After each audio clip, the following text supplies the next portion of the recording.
Hello and welcome to another Bushwhacker review. Today we are going to be taking a look at Chase Elliott's Napa Night Vision Lamp Chevy for 2018. As always, take a quick look at the box. As you can see, we just have our generic 2018 box. The 2019 box actually looks pretty decent. It's going to be a while before I get one, because so far it's just been like the Hendrick cars and the Larson car here, and there's really been nothing that interesting released so far for 2019, but probably have to wait a couple more months to even get the Mustangs, but whatever, that's a story for another day. On the front of the box, you got Chase Elliott, number 9, a picture of Chase in the blue t-shirt, Hendrick Motorsports Action Racing Collectibles. Down the side, you got Chase Elliott, 2018 Napa, got to render the car right there, standard finish, Lionel Racing. They made a total of 625 of these things. Hendrick Motorsports standard finish, number 9, Chase Elliott. Got the features of the Diecast body on the back of the box. 2018 Action Racing Collectibles, and you of course have your copyright and such on the bottom of the box. But anyways, let's get down to the car itself. And man, does this car just look nice. The metallic dark blue mixed with the metallic kind of gold bronze color just makes for an amazing combination. As soon as I saw pictures of this car on track, I knew I had to get the diecast. It was also very nice to finally see Napa running a kind of special, alternate brand, whatever you want to call it, Napa car. Because since they joined Chase Elliott, they have literally not done anything. He gets like the patriotic car every year, I guess the throwback, but the closest thing to an alternate brand or like, featuring something different car we got was the Napa Brakes car. And all that was the primary Napa car, but it said brakes instead of auto parts on the quarter panel. So that doesn't really count, but they finally ran something good. Both this and the Ron Capps Funny car actually ran the same kind of paint scheme for their night vision lamp headlights. Chase Elliott raced this in the fall Talladega race. A pretty awful race, all things considered. That was the race where Stewart Haas Racing just could not be touched. They would just like start 1, 2, 3, 4. They would just perfectly, use some teamwork to get into a line, and then nothing happened. Pretty awful race, but whatever. Most of the play track races have been either really awful or insane wreckfest, so I don't know. We can't really get one in the middle anymore. But that's enough rambling. Let's do a quick 360 of the car.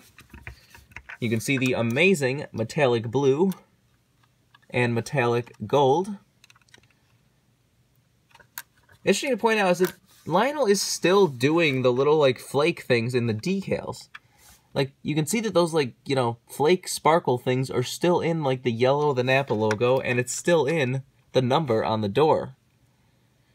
They got the colored paint right now, but, for some reason, they're still putting it on the decals.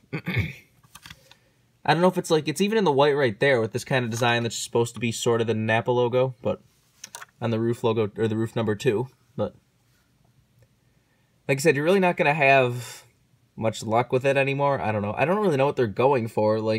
It's basically been on every single Chase Elliott car this year. I don't know if they're trying to do that kind of reflective decal thing that you sometimes see in night races, maybe? I don't know. But anyways, back to the quick 360 of the car. My friend and I are really trying to figure out why they're doing that still. But like I said, the blue and the gold is metallic and looks perfect, so I'm not going to complain too much. But anyways, let's get down to sponsors. On the hood, you have Napa. You got Chevrolet, ZL1, number 9, and Hendrick Motorsports. Down the side, you got Napa Night Vision Lamps. You got Mountain Dew and Sun Energy. On the C post, you got Kelly Blue Book and Valvoline. And on the B post, you got Axalta, Bosch, Freightliner, Hooters, Mac Tools, and Siemens. Does have, of course, the Chase Playoff emoji. I've always thought that kind of dig hashtag just looked really weird, using the 9 as a G. I'm not really a fan of that at all, but whatever. It's, of course, got the Dawsonville Pool Siren. So that's kind of a nice little idea for an emoji for him. Got the round of 12. Of course, doesn't actually have Monster, but does still have the playoff green around the splitter on the edge of the windshield and the spoiler. That was kind of a big question last year, was Hendrick cars, were they even able to put the green on the car since they couldn't put Monster on the car? Because a lot of us were thinking that if one of the Hendrick cars won in the playoffs last year, that it would make for a really bad race version. But luckily they found a way to actually still put the stuff on the car, so that's good. Another thing worth pointing out is, of course, this A-post. Now some of you are saying, yes, Hendrick chooses the A-post. Shut up. Stop whining about it. But The thing about this car is there was no A-post. This car never ran with an A-post. Even on the original render that Hendrick used to reveal the car, there was no A-post. So I don't know where Hendrick suddenly gave it to Lionel, or did Lionel just be like, oh, it's Hendrick car, there's supposed to be an A-post, right? And just throw it on there? Like, there's literally not supposed to be that there, so I don't know what the hell happened there, but whatever. On the back, you got Napa night vision lamps, Chevrolet Camaro ZL1, number 9, and Valvoline. On the deck lid, you got Napa Auto Parts, and on the roof, you got Napa Know-How. This is number 322. Got the same stuff down the other side as usual.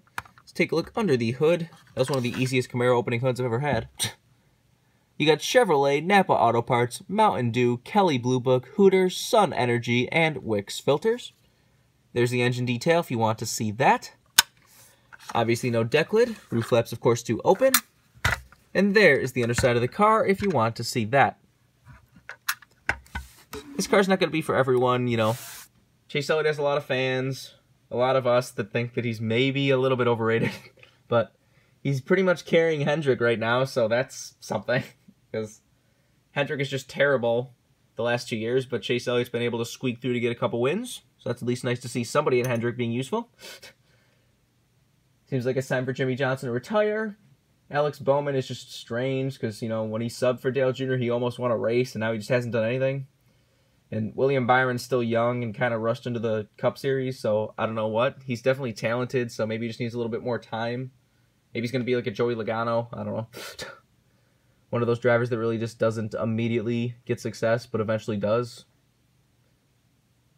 I don't know. If you want this diecast, it is a brand new release. You can get it right now. I don't think this car is going to really disappear that quickly, but I don't know. It is like the first real special Napa car, so maybe it will. I don't know. But I think that's pretty much all there's to say. This has been a review of Chase Elliott's Napa Night Vision Lamp Chevy. Hope you enjoyed, and thanks for watching.